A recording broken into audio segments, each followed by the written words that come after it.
Hi folks, I'm Matt and welcome to My Expanded Universe, a show where I go through the entire EU in chronological order as best I know how.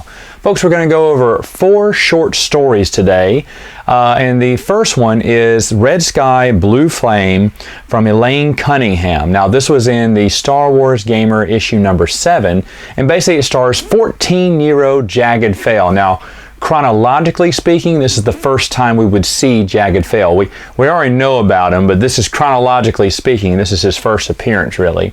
And he's at that academy that we talked about at the Empire of the Hand of Thrawn duology, and they get attacked by pirates. So Jagged Fail goes off to defend the academy from these pirates. And this is basically the story of how he got his little scar. You know, we're told he has a little scar on his face, and this is the story of how he got his scar. Now, do we need this story? No, but it's nice to have a little short Jagged Fail story. A lot of people love Jagged Fail. He is a good character. Mainly he becomes a better character as the story, you know, moves on, as we get later in the story, of course. But right now, here's a little story from his youth that if you're interested in reading, go ahead. I mean, it's fine. The next one was from the Star Wars Insider issue 133. It was written by Jeff Grubb, and it's called Hunting the Gorach. Basically, Perella the Hutt is on a hunting mission. He's going to hunt the Gorach. And Perella the Hutt is an armored Hutt. He looks really cool. I remember reading this going, ooh, he looks nice.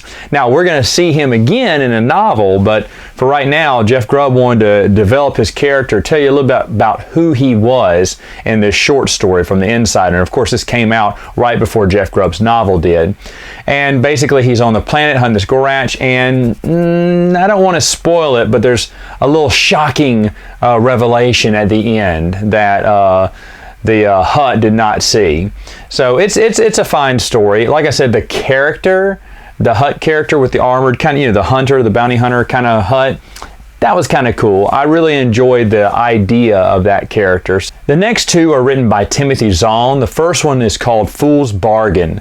And Fool's Bargain, basically the 501st is helping a planet overthrow a warlord that's there. Now remember, at this point, the Empire is just guarding their own world, right? They're not really the bad guy anymore.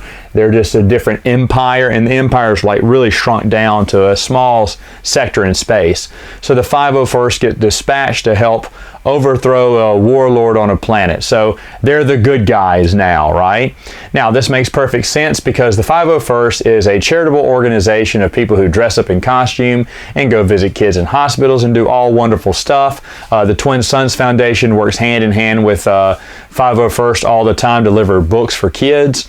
And Timothy Zahn is well loved by the 501st. They made him an official Grand Vizier or whatever. I can't remember. They gave him a medal or whatever. And of course, Timothy Zahn loves that. So he decided to give them a little love too. And he had already mentioned them in some books before, but he gave them their own little story, Fool's Bargain, about the 501st. And he mentions like a few of them. Now, not by name, of course. They all have little code names. But anyway, I'm sure 501st people ate that up. It was an ebook. It got included in the paperback of an upcoming novel we haven't discussed yet. But I'm sure as an ebook, it sold like hotcakes. Ebooks back then were like $1.99, I believe. And I bet when the 501st found out it was about them, they're like, ooh, we need to pay that money. So it made lots of money, I'm sure. Which is fine. I mean, he did that for the fans. And remember when Star Wars used to be for the fans?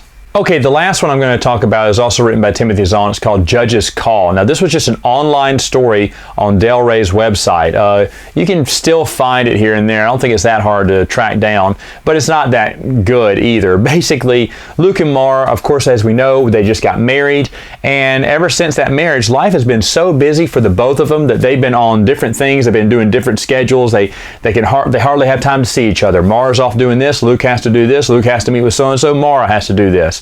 And oh man, it's so busy, it's so bad. And Luke gets a call, and Luke, that sly dog, he arranges for them to go on a little trip all alone, secluded in a little area. Oh, like a second honeymoon for them to have some time to be together. No, what was the point? Now, I am being a little harsh on the story. I mean, it's fine, but it's just really nothing. And it doesn't have to be anything either, because it was something that was for free on Del Rey's site. So there it is, Judge's Call. If you like Mara Jade and Luke being together, then you'll love it, because it's sweet, I guess.